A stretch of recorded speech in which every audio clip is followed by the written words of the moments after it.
Good afternoon. You're listening to Gambling with an Edge. Now here are your hosts, Bob Dancer and Richard Munchkin. Good afternoon. Welcome to Gambling with an Edge. I'm Bob Dancer. And I'm Richard Munchkin. Today, Richard and I are going back into our mailbag. Our listeners are very generous with asking questions, and many of these we have not actually answered before, which is good. And we always have room for more. So anytime you want to know something, send it to gamblingwithanedge@gmail.com or post it on one of our shows, or send Richard or me a private email or him a Twitter. First one. I have a question for Bob about his book, $1 Million Video Poker. On page 236 and 7, you mentioned you have a friend named Joe who you're going to teach how to become a pro video poker player. I wonder if that ever worked out for him, and if you have any details about it. Well, Joe is a guy who saw Shirley hit a $20,000 royal flush and knew we were staying at the mansion at the MGM. He declared that being a video poker pro was the life for him, and he wanted me to teach him how to do it. Unfortunately, he had no bankroll at the time. I told him to come back when he had at least a $10,000 bankroll. He was 40 years old and unmarried. Getting and keeping a second job, along with cutting back on his spending, he could accumulate such a bankroll in a year or less, if he were motivated. Should he not be motivated, saving $10,000 was probably an impossible task. But if you're not motivated, you're not going to become a professional gambler anyway. I told him reports on Full Pay Deuces Wild and 10-7 Double Bonus. Those would be the precursors of the Winner's Guide series. And these would be the games he would start on with his $10,000 bankroll. A year and a half later, about when the $1 Million Video Poker book was published, Joe had saved $7,500 and was planning on continuing his path to becoming a pro. And I was ready to help him when he reached 10 grand. Shortly after that, Joe fell in love and his priorities changed. He decided to use the $7,500 for a diamond ring and a honeymoon and gave up his dream on being a professional gambler.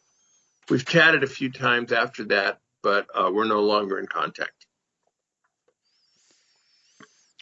You know, I should add, I periodically get people who come to me and want me to teach them to be a professional gambler, and I give them also a prerequisite, which is, go learn basic strategy perfectly, read this book, learn basic strategy perfectly, and come back. And 90+% of them never come back. And a lot of them say, oh, I know basic strategy. And then I will ask them, what do you do with an ace-7 against a 9? And usually they get that wrong. And I don't think I've ever had one come back who actually had done it. All right. Here's one about your book, Richard. At the end of chapter 1 of Gambling Wizards, what did you mean when you asked Billy Walters about the guy in Peoria? Oh, a guy from Peoria is just kind of a shorthand for your average Joe. Just an average person, not a professional gambler. That's all that phrase means. Just a ploppy, sort of. Yeah. Okay. Another one for me. For when vulturing leftover multipliers on Ultimate X, should the advantage player use his player's card? Well, I wouldn't. There are slot directors who consider Ultimate X vultures as the scum of the earth because this casino basically has no chance against these players. If the casino can identify you, they are closer to being able to take steps against you. If they don't know who you are, it's a much more difficult process for them. Plus, you're not making very much. Your rating at many places is determined by average daily theoretical. If you play at a place where you regularly put in, say, $5,000 a day, but have some vulturing sessions where you play $10 or $25 during that session and then you leave, whatever benefit you would normally get will be greatly watered down by these tiny sessions and would end up costing you in comps and benefits way more than whatever you're going to get on Ultimate X. Now, if you're already playing at that casino, maybe waiting for hand pay on an adjacent machine, and you check out the Ultimate X multipliers and you find one, then you could go ahead and use your card because you're already playing 10 or 20 or $100,000 through the machine. Same time, while you could do it, there's little benefit because you're only going to be playing one hand. All right, here's one for Richard. In a recent podcast, you mentioned a podcast with KC. In the KC podcast, you talk about the Morongo promotion that got canceled. Can you tell us about that story? Yeah, so Morongo was having a promotion on a Friday the 13th. And their idea was, it's Friday the 13th, we're going to pay 3-2 on a total of 13. Well, this is an enormous edge for the player. And I got a call a day ahead of time. I think it was going to start at, I believe, 6 o'clock in the evening on Friday the 13th. Yeah. I got there, I think, about midnight and locked up a seat. And the two friends who called me had been there already for 6 or 8 hours. And so they ended up putting in 24 hours on the table before it started. Now, at this time, this was Class 2 gaming, which meant there were bankers, which means you had to pay a commission to play the hand. So you're playing at an enormous disadvantage, and we tried to play as slowly as we possibly could and take as many breaks as possible. Well, by about noon on that Friday, every seat in the place was booked, and was taken, and there were vultures circling the tables repeatedly. There were guys offering to buy seats from players. And as this was going on, you could see the bosses getting more and more nervous. They had never seen this kind of action there. The problem was Stanford Wong found out about it and wrote about it in his newsletter. So every card counter in the world was there, including Wong.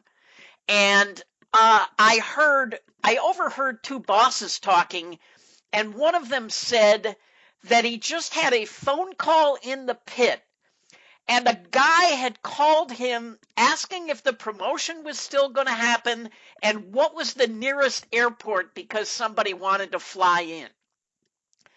And so when 6 o'clock rolled around, they announced, we've decided we're not going to hold this promotion. And everybody was furious. I mean, we had paid hundreds and hundreds of dollars in commissions to sit there and hold these seats for all this time. But the promotion got canceled and everybody was pissed. And Arnold Snyder did a big write-up about it in Blackjack Forum. We'll put a link to it in the show notes for his site with the article about it. But yeah, it was the biggest promotion fiasco that I ever went to. You were there too, right, Bob? Yeah, I got there probably at 3 o'clock in the afternoon, and there were still ploppies sitting at the table. So it's not like everybody was a pro. And so I definitely got a seat and was playing table minimum. Like you had to play, I think it was 25 cents a hand. And there were some countervailing benefits, like there was a joker in the deck, which gave you some benefit. And so I remember when they canceled it, Stanford Wong was arguing vehemently with the pit boss that there's hundreds of people here. You cannot possibly cancel it now. And the pit boss said, "Yes, I can." And he did. And he explained to Stanford that if he wanted to complain to the council elders, to the tribal elders about the treatment there, he was welcome to do so. And for some reason, Stanford decided that wasn't really a smart way to go. So we basically all left disgruntled. Morongo is, I don't know, 4-hour drive from Vegas, 3 hours, something like that. So it was manageable from Vegas, but a lot of people flew into Ontario or elsewhere. One of my friends flew in from Hawaii. The one who called me, the night before, had flown in from Hawaii for it. Yeah. Oh well. Okay. There are more than average video poker questions today. So I'm going to be answering probably 2 for everyone Richard gets. I have not done this on purpose, but it's our listeners' fault for sending us too many video poker questions. It's just I've educated everyone too well. They don't have any questions anymore. That's it. I blame the victim or something like that. Somebody wants me to detail the Mlife reward program changes. The site says they changed the way points are calculated based on time played, average amount, and game type. Would this change the way you played a machine in terms of speed? And I don't play the Mlife system. I took more than $1 million out of the MGM Grand in 2000, 2001, and they have not forgiven me and have permanently decided they don't want my action. So I have no idea how the system is different from what they had before, and I don't even know if it's different other than what you just wrote in the question. Here's the way I would interpret the statement. Time played is pretty explanatory. So is average bet amount. For game type, I'll assume that a 99% game sees fewer points than a 98% game. Probably video poker in general receives fewer points than slot machines, etc. This doesn't appear to be a change in what they had before, except that several players previously assumed that wins or losses also affected the amount of points you received, and they still might. Just because they didn't announce it on their website doesn't mean it isn't happening. The rules imply that if you're going to play, say, $100,000 coin in, you'll receive more points if you play on a $5 machine than a $10 machine of the same game type and pay schedule, simply because you'll be playing quite a bit longer on the $5 machine. Any of our listeners who know more about this are welcome to post it in the comment section after we post this. Next question. The Blackjack Blue Book was the first book I read when starting on the AP path.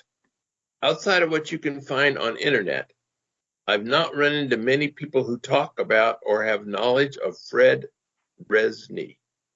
What do you guys know about him, and can you share any stories related to Fred? I know nothing about him. Richard. I know nothing about him either. Something in the back of my mind tells me he died recently. But I never knew him, and I didn't know anybody who knew him.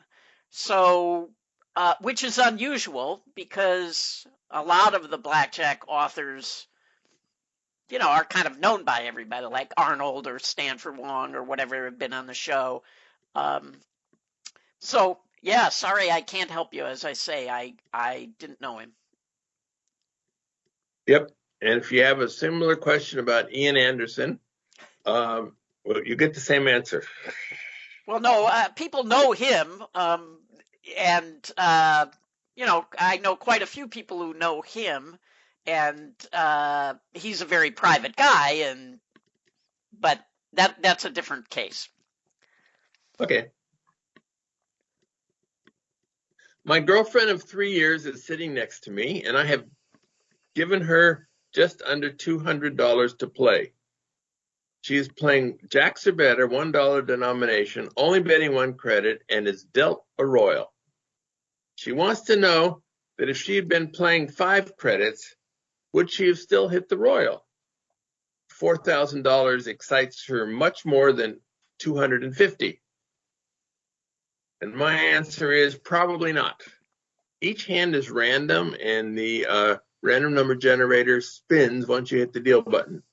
If you hit the button a nanosecond earlier or later, you get an altogether different hand. She has a 1 in 650,000 chance to be dealt a royal every time she hits the button. If you want to play that if she hit the button at the exact same second, well, that's a situation that can never happen. You only can do one thing at a time, basically. You can't go through life waiting to see what happens and then have a Groundhog Day do-over and try to pretend it was something different. Some people enjoy feeling bad about this, that 250 is nowhere near as good as 4,000. As long as you're going to be playing that what-if game, why don't you pretend it was a $100 machine? That way she missed out on a $400,000 royal flush instead of a measly 4,000. Now she really has something to feel bad about. Maybe she should play 5 quarters instead of $1. That is norm. We're going to have another question about that, but that is normally a better play, assuming the pay schedule is the same.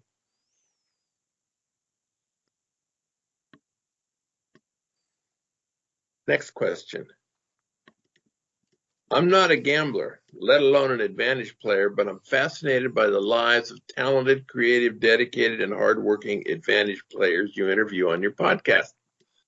My question is, how does an advantage player whose only source of income is advantage play know how much money can spend each year on living expenses? If you don't know how much you'll win or lose during the year, how do you know how much money you can spend? Richard. Well, in the beginning, it's tough. In the beginning, you basically try to spend as little as possible because you need that money for your bankroll. Your money is your toolbox that you need to take to work with you every day. And I never had any kind of formula. I just tried to spend as little as possible to keep the money in the bankroll. And then as you become more successful, then you can set aside a separate bankroll that is just dedicated to your work, and the rest of your money you invest and live off of and those other things. But I never had any kind of a formula. I don't know how that would work. Well, for me, the formula I used, I read it in a card player magazine that was addressed to poker players, and I don't remember who wrote it, but this author suggested having 6 months living expenses as your nut on hand, and consider the rest of whatever wealth you had as your bankroll. So I pretty much tried to do that, because the gambling, I know, I've had 3 months or 6 months losing spells. So living this month on a money made gambling this month is something I've never really tried to do. It's more the gambling, your wealth is what you live off of, and that's the bankroll. But your income goes up and down. There's income and expenses. So you need a cushion. Now, I have not gone broke since I have been a video poker player. I did go broke as a backgammon player a couple decades ago. That would be 4 decades ago, where I played against players who were better than me. And so, and that's a prescription for bankruptcy. So I learned from that. I basically had to go out and get a job. But unfortunately, I have not faced that since. And now I'm basically playing smaller games because the casinos with the good games at bigger stakes are not really crazy about my action. So it's probably impossible for me to go broke now unless there's a major financial collapse in the world, which of course is possible, but hopefully not. All right. Another video poker question.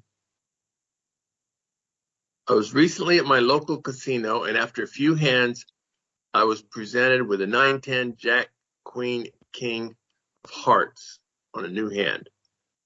I went home a winner, having held the straight flush, but I felt like a dog with my tail tucked between his legs because I didn't have the guts to take the chance for the royal. Did I miss a part of the book or card that explains this predicament? To me, it seems like a gambler's cross to bear. Take a surefire hand that increases my EV or cross my fingers and hope for the best. All right. In my classes, I call this a chicken versus gambler hand and discuss it in virtually every game. I don't know whether you made the correct play or not because you didn't specify what game you're playing. The long and the short of it is, if you're playing a game without wild cards, it's far better to keep the dealt straight flush. Taking a guaranteed 250 or more coins is worth far more than the 90 to 100 coins drawing one to the royal is worth. If you're playing deuces wild, well, then you gamble it up, toss the 9, say your prayer. In this game, straight flushes tend to be worth 45 to 85 coins, depending on what variation you're playing, and going for the royal is worth 90 to 100 coins. So in this case, you're a gambler. If you're playing double-double bonus, it's right to be a chicken. The Las Vegas Advisor has the top 10 values in Las Vegas.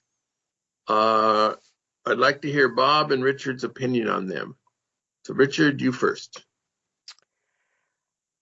Well, a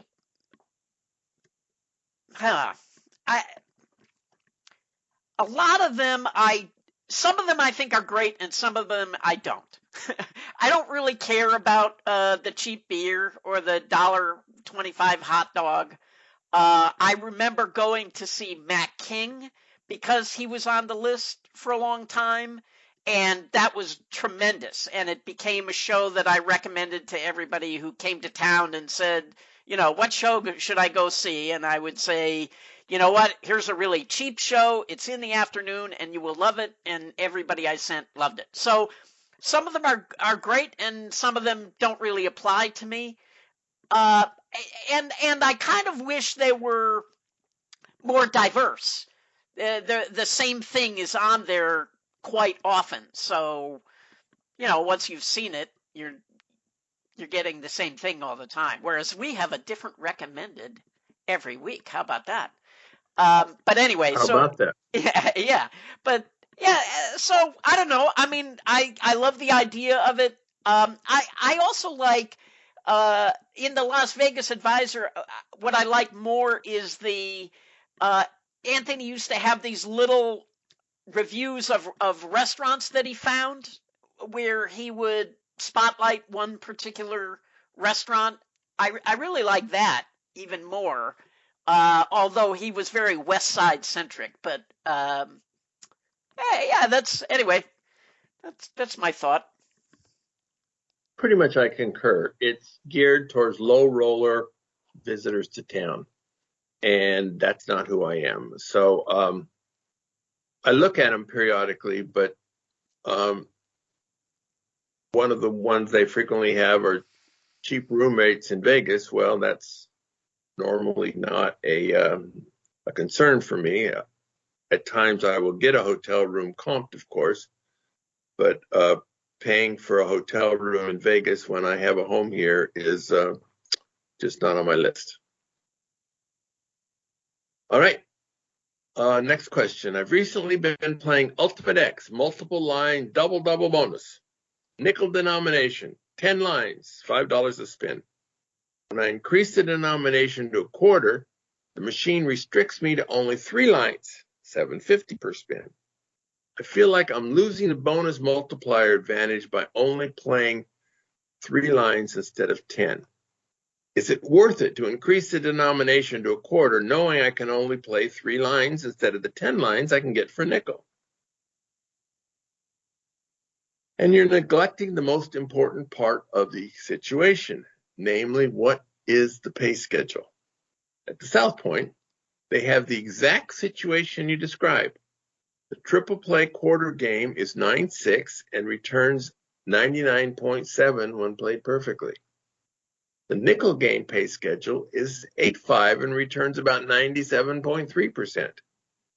With no offense intended, anyone who has a problem deciding whether playing a 99.7% game or a 97.3% game has no concept of what intelligent gambling is all about. I guess that was pretty offensive, whether I intended it or not. I'm sorry. Next question. I saw some YouTube video a few years back on these guys that would team up to take sportsbook via tennis matches. One guy would be at the game with a Bluetooth earpiece. Their friend would be at home ready to place a bet that player X will make the next point.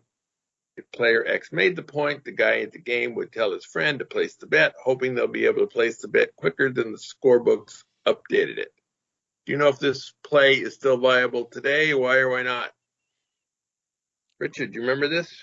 Oh, yeah. So there's a delay between what you're seeing on TV and what's actually happening on the court. That's also true in basketball and several sports.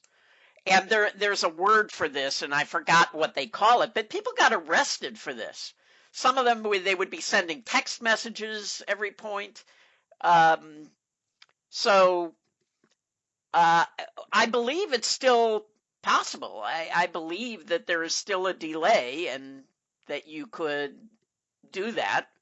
And now I don't know what people were charged with for doing this because, I mean, what's illegal about talking on the phone or sending a text message? But anyway, that's what it was about. That's how it worked. I don't know if it's still possible. And people did go to jail for this. So if you're not willing to do the time, don't do the crime, I guess. I don't know if they actually went to jail. I know they got arrested, but a lot of times, people get arrested and then all the charges end up being dropped. Sometimes. All right. With the IRS trying to pass the $600 threshold to everyone's bank account, what does this mean for today's gambler if it goes through? I'm sure this will move right into the casinos. So instead of a $10,000 CTR, it's now going to be $600. I know Richard has mentioned multiple times that cash is going away. Sounds like he's right. Do you have any comment on this? Well, $600 is ridiculous, and I don't think there's a way in the world that will ever go through, just because the lobbying by so many moneyed interest groups, not just casinos, but there are other, think about Costco, somebody who wants to pay $600 in cash for all the stuff they buy at Costco, and now they have to fill out CTRs on people. It just, this will never get passed. But that being said, we are moving more toward a cashless society. We talked about at G2E this year, the big thing was all this cashless gaming, and it's coming. You will be doing everything with your phone and cards. Good. I have nothing more to add on that. With Bob and Richard being successful gamblers, can you guys talk about what you've done as far as investments go? If any of those with winnings continue to have financial freedom to do what you want to do with your time. I've heard in videos, interviews, documentaries, people making comments about how advantage plays was or has just this kind of stepping stone for something bigger. And it's such a grind because people use it to get ahead and then get out. I always hear real estate come up, and people I know are always, it's great or it's awful, not much in between. So what do advantage players do with their 6 to 7 figure winnings when they're done with advantage play? I know some of them start boot camps and train others to become advantage players. Richard. Well, yeah, I mean, they invest. Some people start businesses. Most people put at least some money in the stock market, into real estate. The big thing these days is Bitcoin and other cryptocurrencies. Yeah, so they invest. And I mean, that's one of the things that I've kind of preached for a long time, is that you have to put money into the system, which means you must pay taxes on it so that you can invest it in these other things so your money can work for you. So, yeah, I mean, and the main thing to me is that you diversify. You don't put all your eggs in one basket. So, yeah. So I have had rental properties. I have some money in real estate. I have money in the market. I have some money in gold and silver. I spread it around. I have a very small amount of crypto. Well, that sounds like more crypto than I have, since I have zero. A significant portion for me is in the bond and stock markets. While there are major corrections in 2002 and 2008, overall, the market has been climbing very nicely during the years that I've been earning significant money. When the next correction is coming, or whether or not the market will continue to rise over the next decade or so, I don't know. I use a financial advisor to assist me. Most of my knowledge is in video poker, not in whether the market's going to go up or down and which stocks to be in. These advisors are not free, and some are better than others. I use the Investment Counsel Company, which is a highly rated Las Vegas company. I don't know whether they're accepting new clients. If they are, likely they'll want a $5 million or more minimum in your investment portfolio before they'll take you on. Oh, I'd just like to comment on that. So, I'm going to recommend a book at the end when it comes to our recommendations, but if I would not recommend a financial advisor, but if you are, you want to make sure they're what's called a fiduciary, which means that they are not allowed to profit off the trades they're making for you or having you make. So if you want a financial advisor, get the kind where you pay them an hourly fee and make sure to ask them, are you profiting off the purchase of this particular stock or mutual fund? You do not want somebody who is doing that. So that's important. And I have to say this while we're on the subject. Inflation is very high right now, so it is really hard to figure out where to put money at the moment. Everything to me seems overblown, right? The stock market has been going up like crazy. The real estate market has been going up like crazy.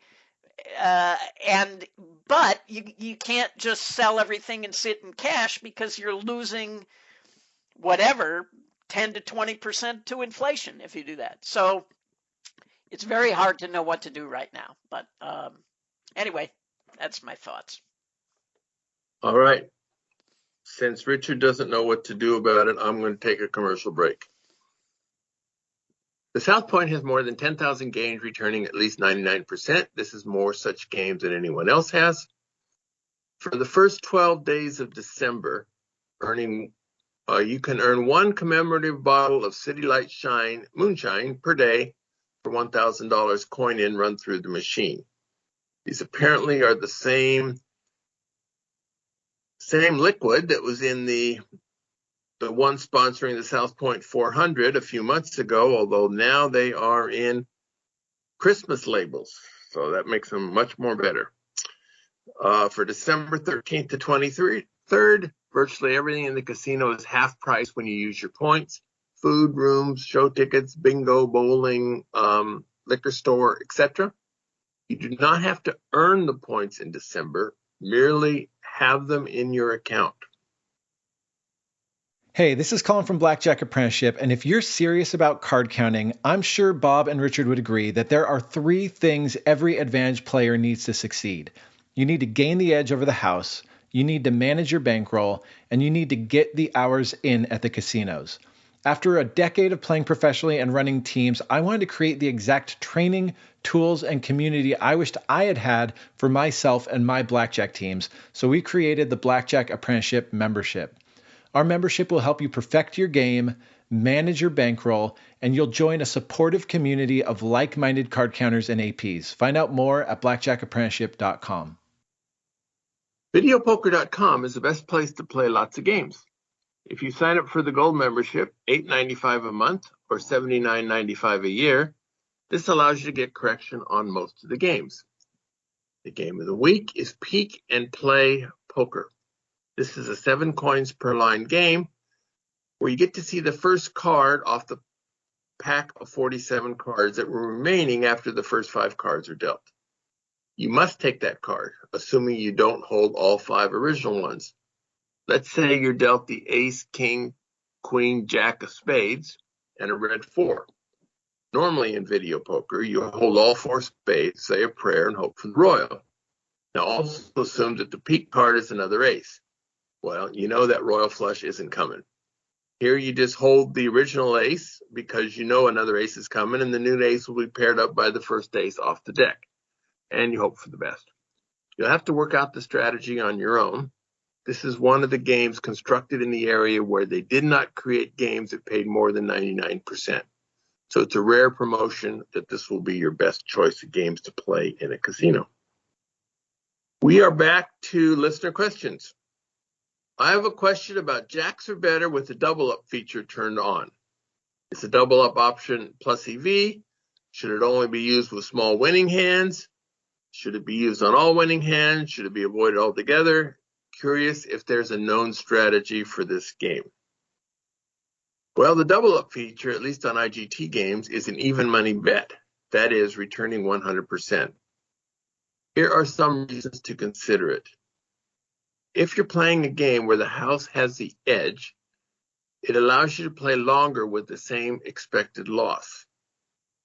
An 800 hands per hour player is reduced to maybe 500 hands when using double up.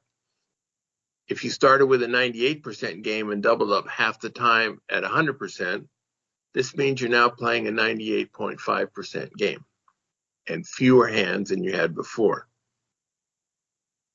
Not on the game you mentioned, but there are several $5 games where the jackpot of $12.50. Assuming you're a player who tips $5 for every jackpot, no matter how small, it makes sense to double up on these jackpots twice. 3 out of 4 times, you lose your $12.50. But 1 in 4 times, you get $5,000 over those 4 jackpots. You'll save $15 in tip money. It takes a certain kind of player to do this. To some players, betting $1,250 or $2,500 on a coin flip is way more than they can handle psychologically, no matter what the math says. In some casinos, some of the time, there's a WTG promotion where you get something worthwhile if your jackpot is $1,200 or more. Using the double up feature makes it easier to get those W2Gs. This is generally valued only to gamblers who itemize. If you take the standard deductions, getting W2Gs can cause more costs than the promotion is worth. If you decide to do it, whether you do it on some of the hands or all the hands is a personal choice. If I'm on a machine where that's turned on, I'll ask for it to be turned off. I will have calculated the game with slot club, mailers, promotions, etc. is worth more than 100%, or I wouldn't even be playing it. Playing additional hands at a mere 100%, to me, is a complete waste of time. Do you have any comment on doubling up, Richard? All right. What would you advise, or what advice would you give for romantic relationships for professional gamblers? Whether it be advice for new relationships or actively long-term ones for APs, any advice appreciated. Being a road warrior, this lifestyle doesn't necessarily make dating easier. Do you want to try this one first? Man, it is really hard, and I am so thankful that I am married. I found it really, really difficult to date as a professional gambler. And I'm not on the road as much as a lot of people are these days, or I wasn't. I mean, I was traveling a lot, but nowhere near what they are now. One of the things that makes it so difficult is now there are the dating apps, but before, where do you meet people? Well, the only place I was casinos, right? And I learned very quickly you do not want to date people who work in the casinos. And the other thing that I believe is if you get past the first or second and third date where it's starting to look serious, you have to tell them what you do for a living. And often that was the end of any possibility of a relationship because the vast majority of women I met just did not get it at all. But for me, there's no way I could continue in a relationship, lying about what I do for a living. They either get it or sorry, it's not working out. So I wish I had some great advice for you, but it's really, really hard. Yeah, I agree. It's really tough to find a suitable mate, and I'm sure that APs are not a one-size-fits-all kind of group.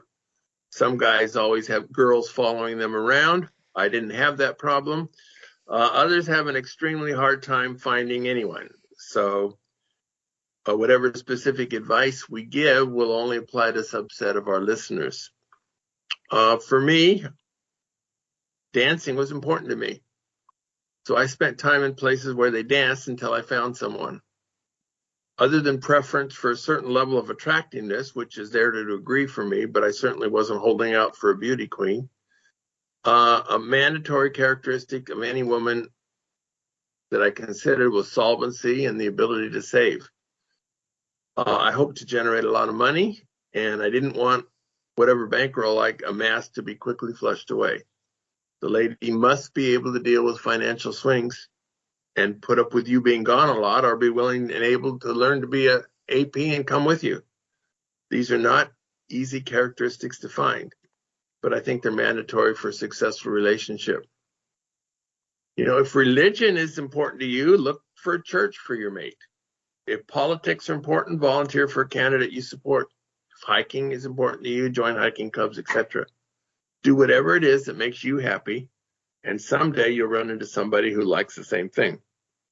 And even if it takes a while, you will have enjoyed the process along the way.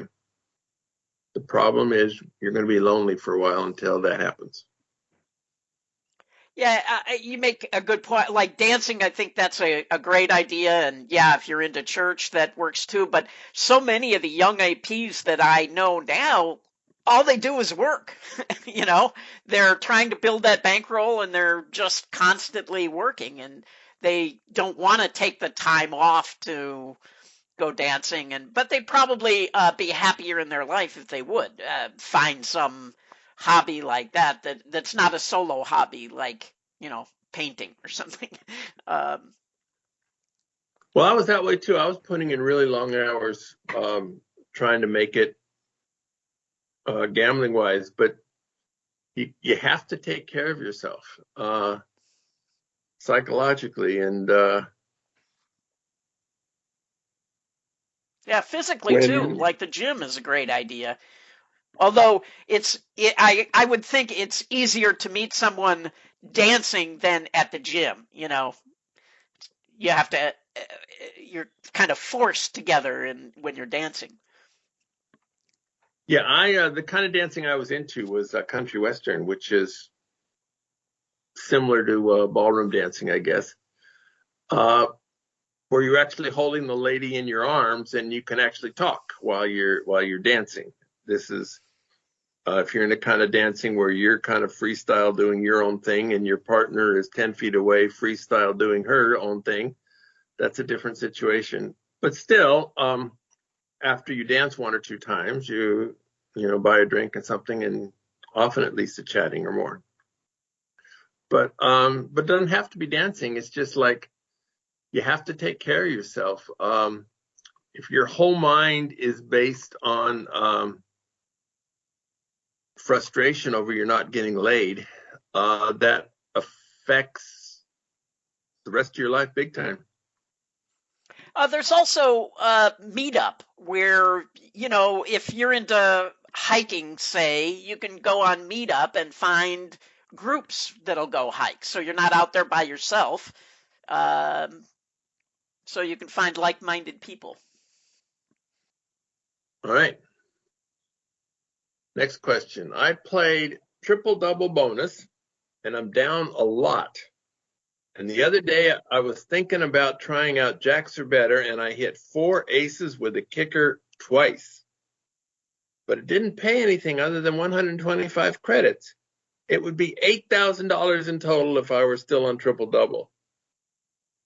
Do you feel bad when you hit 4 aces and a kicker on jacks or better? Have you hit it on jacks or better? I feel very bad about this.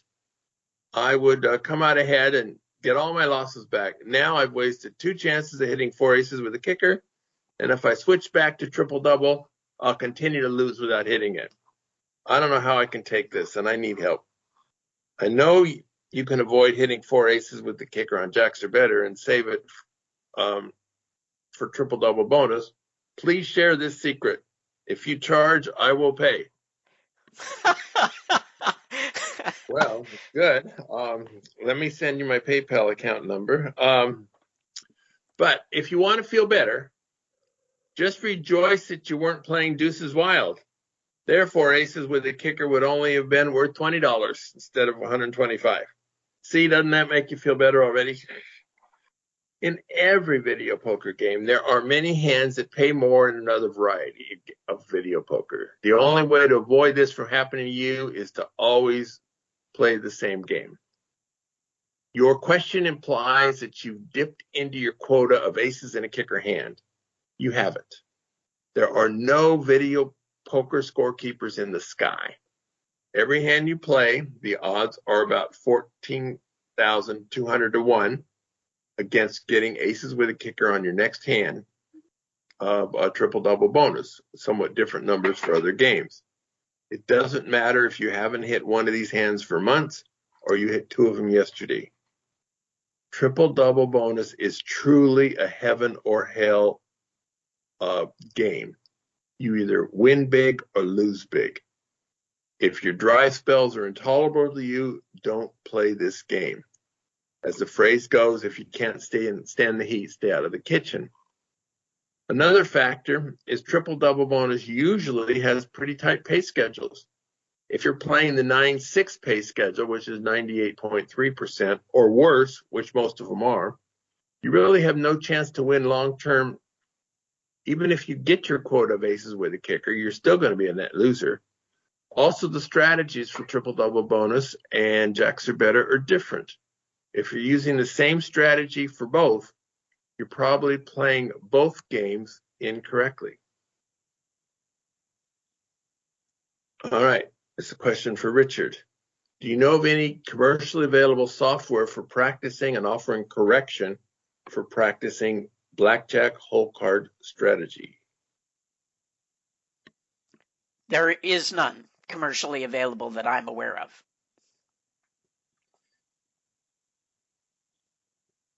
So how would you practice that?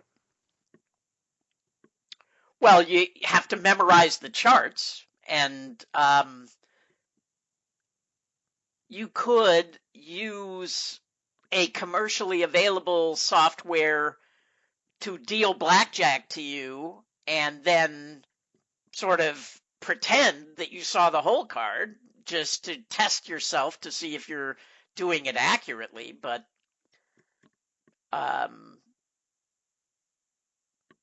yeah, I mean, you could set up a bunch of flashcards, right, to test to see if you've memorized charts. But but there's no software that's going to, give you a glimpse of the whole card and then have you play the hand and tell you, oops, you've made a mistake. Would you have a whole card friend check you out and test you? Sure. Yeah. I should say James Grosjean has mentioned the idea of creating a software like this, but it is not available commercially yet, and I don't know if it ever will be. All right. Here's a question about blackjack, which puts it in Richard's alley. Of course, I'm going to handle it first anyway. As I see it for the player, there's no difference between having a 12 or 16. As to win, you need the dealer to bust.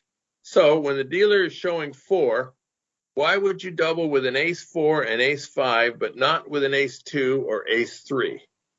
Both cases, there are 5 cards that improve the hand and 8 cards that don't. The same question is also applies for why you hit 12 versus a 2 or 3, but stand on anything higher. You're just as likely to improve hitting a 12 as you are hitting a 16. What am I missing? So I like to try these blackjack questions because often I get them right, but not always. And then Richard corrects me and we all learn something.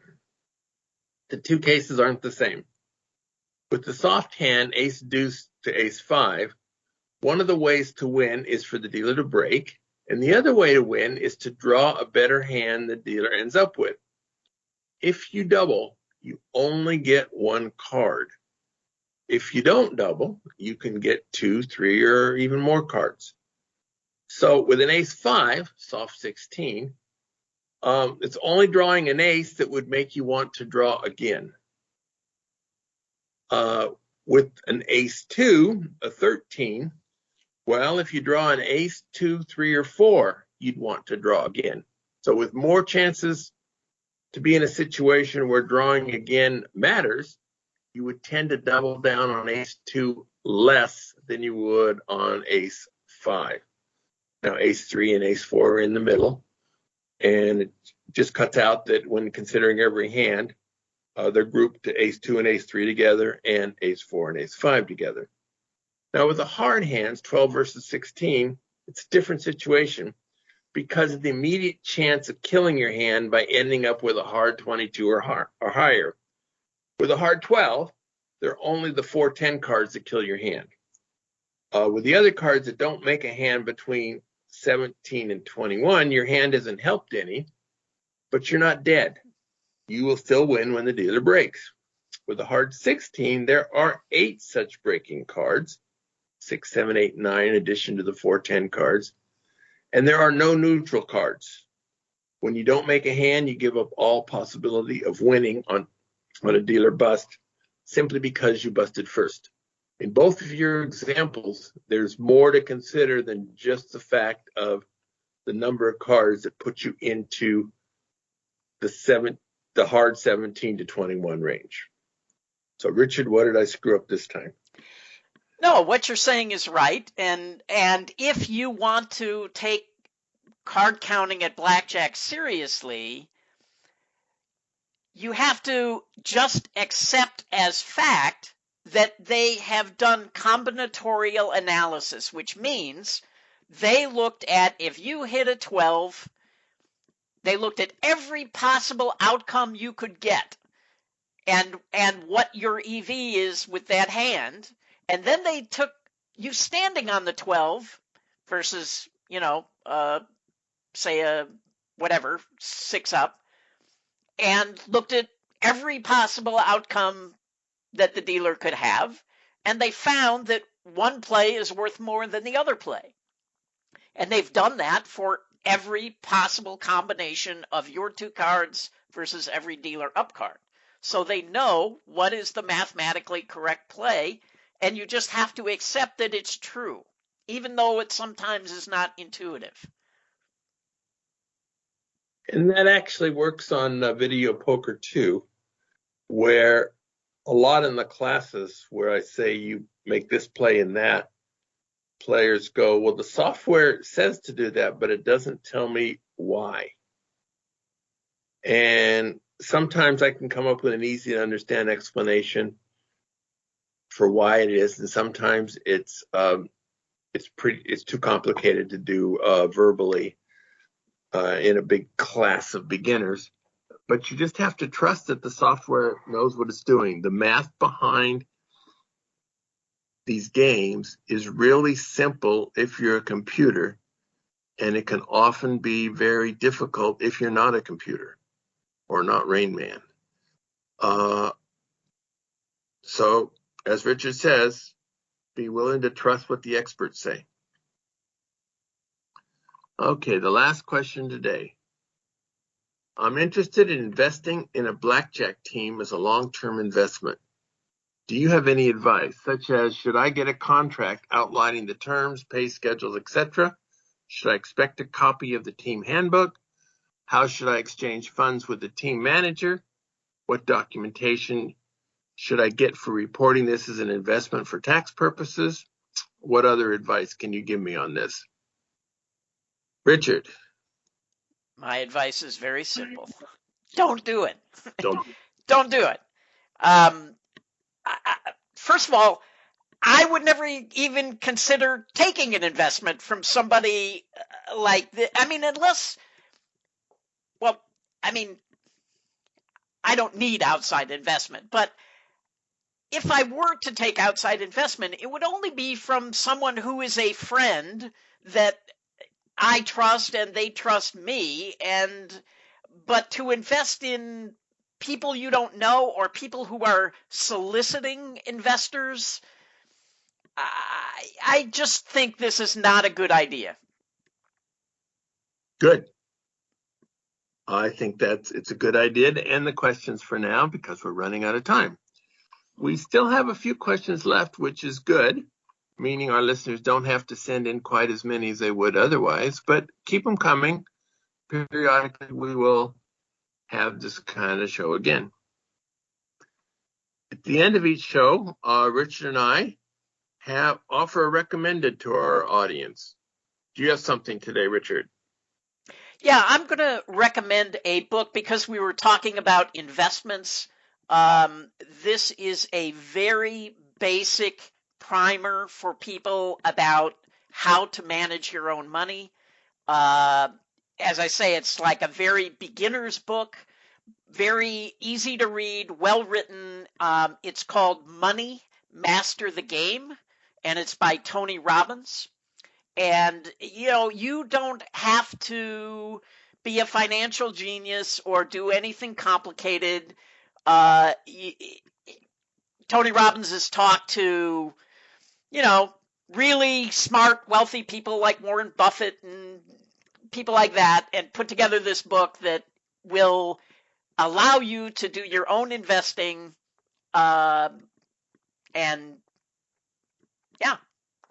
And so that's it. Money, Master the Game by Tony Robbins.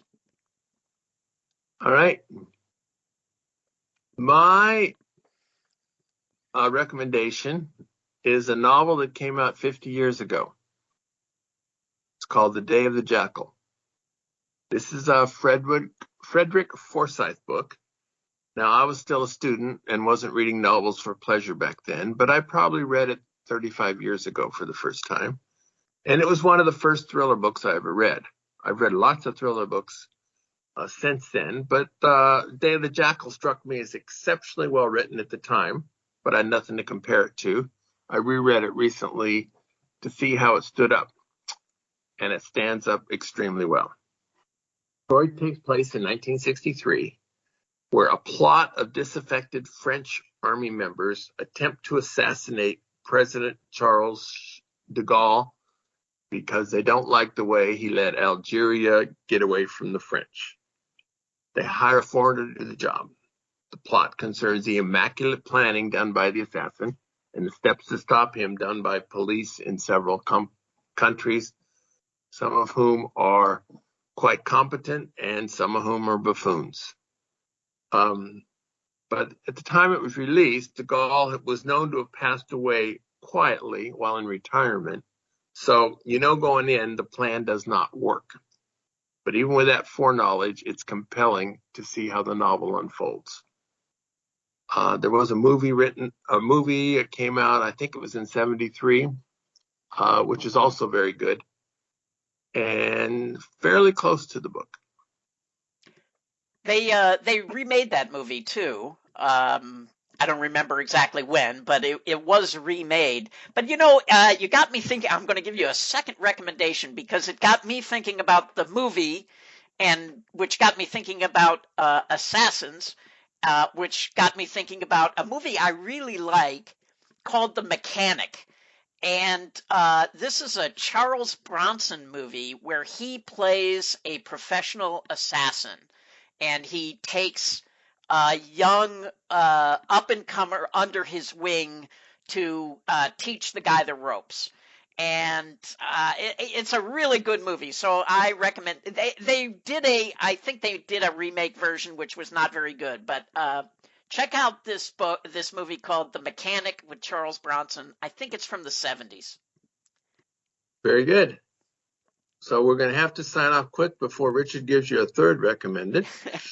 So I keep forgetting to write these things down. Every time we're going to do a show, Bob says, "Do you have a recommended?" And I go, "Oh, wait, what was I going to recommend?" And then, well, I have them written down, and then I don't remember if I've already given them or not.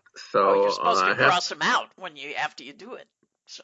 Well, I do have a version of that, but it's there's still that I'm unsure, and so someday you may get a recommendation of something that I recommended a month and a half before, but such is life. Thank you, Richard. Go out and hit lots of royal flushes, everybody. Good day.